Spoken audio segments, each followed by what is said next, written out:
l'orario cadenzato c'è, si sta migliorando.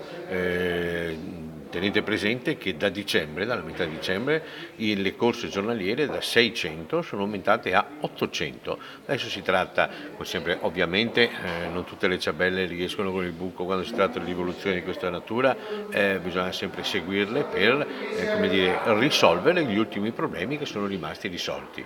Noi continuiamo con questo rapporto con le comunità locali che rappresentano il più vasto mondo dei pendolari, degli utenti e così via, e con le loro indicazioni piano piano si sta, come dire, migliorando ancora di più.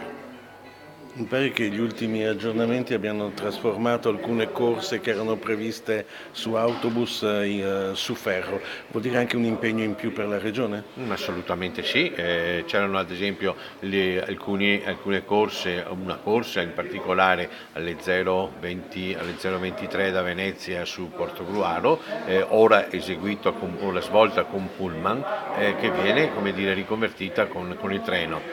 Sono risorse, cioè, sicuramente sono spesi in più che in qualche maniera copriremo. E poi si parla di privatizzazione o insomma del nuovo bando. Continuerà quella strada?